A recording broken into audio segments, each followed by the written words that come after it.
अवयव परागकण की संरचना।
देखिए, परागकण की अनुप्रस्थ काट इस प्रकार की होती है। इसके बाहर जो काले रंग की जो परत है वो कहलाती है बाह्य त्वचा, अंग्रेजी में एक्जाइम। इसके नीचे एक पारदर्शी परत है लाल कलर की,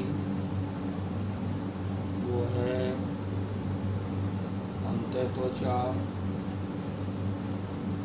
अंग्रेजी में इंटाइन। कुछ स्थानों पर बाह्य चोल या इसको बाह्य चोल कहते हैं नॉर्मल।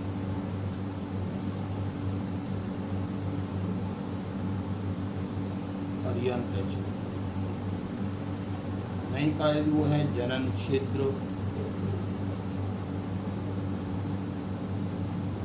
जर्म को। इसमें दो कोशिका, एक बड़े आकार की जो कोशिका ये वाली,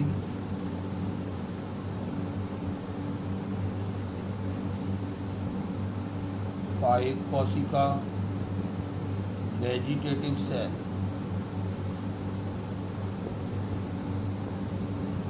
छोटे आकार की प्रारंभ में यहाँ लगी रहती है, लेंस के आकार होती है। जनन कोशिका या जर्म सेल, इसके अंदर जो भी भरा हुआ है सामान्य पादप कोशिका में जो होते हैं पूरा कोशिका द्रव्य।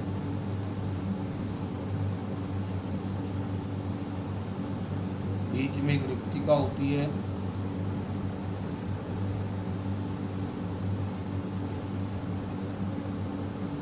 तो एक परागकण की संरचना देखिए इधर दोबारा। सामान्य रूप से इसका डायग्राम,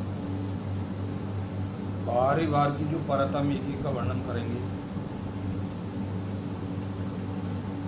तो पहले तो जो वर्णन है मेन रूप से कि परागकण की भित्तियां, तो भित्तियों के बारे में बात करें तो भित्तियां दो प्रकार की। बाहर की जो भित्ति होती है कॉमन रूप से जिसका नाम है बाह्य चोल या एक्जाइन, सामान्य रूप से एक खुरदरी अलंकृत कांटेदार धूसर रंग की और चिकनी परत होती है।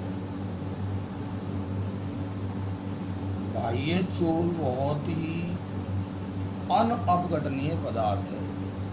बाह्य चोल का जो निर्माण है वो एक रासायनिक यौगिक है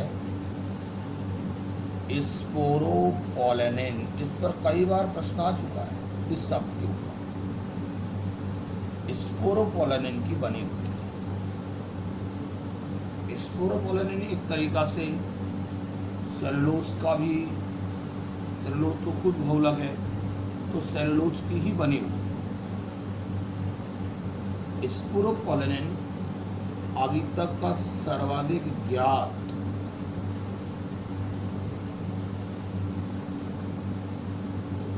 अपघटनीय पदार्थ है।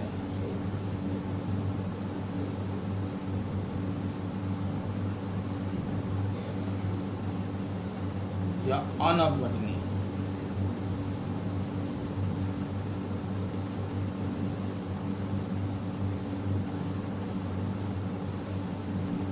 अर्थात इसका अपघटन नहीं होता। यहाँ तक कि अध्ययनों से पता चला है कि जैसे सुदृढ़ अम्ल है, चाहे कोई एंजाइम है, चाहे कोई क्षार है, चाहे कोई सूक्ष्म जीव है, सारी चीजें आ चुकी हैं। सुदृढ़ अम्ल न तो इसका अपघटन अम्लों से किया जा सकता, न एंजाइमों से किया जा सकता, न ही क्षार से किया जा सकता, न ही सूक्ष्म जीवों से किया जा सकता। तो इसका अपघटन होता नहीं है। अपघटन न होने के कारण जब पादपों से परागकण मुक्त होते हैं तो परागकण भूमि में लाखों करोड़ों साल जीवित बचे रहते हैं स्पोरोपोलेनिन के कारण। इसी वजह से हम कहते हैं कि परागकण जीवाश्मीय रूप में पाए जाते हैं। जीवाश्मीय रूप का मतलब है कई सालों तक पड़े रहते हैं, जीवाश्मों की तरह।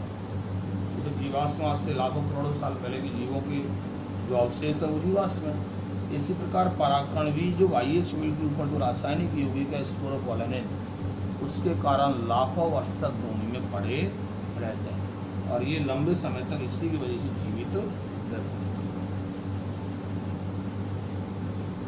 जबकि दूसरी वित्ती इसी के नीचे है,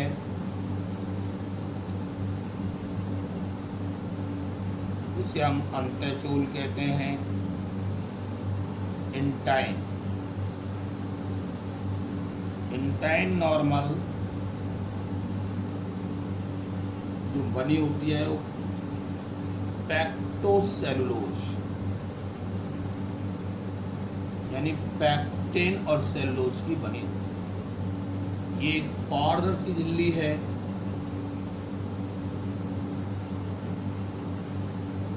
कुछ स्थानों पर इसमें जो गड्ढे पाए जाते हैं उन्हें हम जनन छिद्र कहते हैं।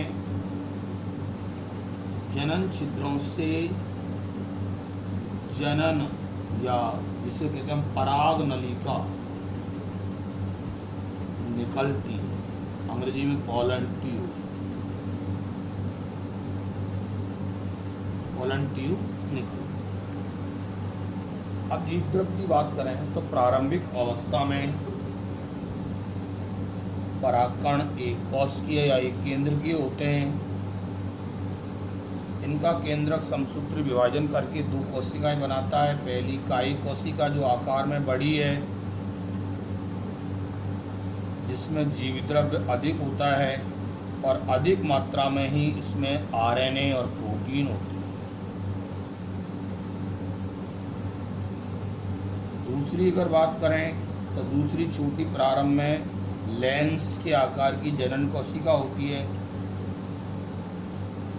जो बाद में कृमि रूपी हो जाती है।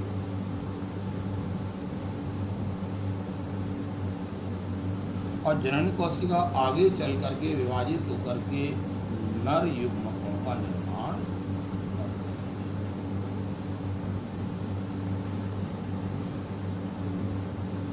ये एक परागकण की संरचना है।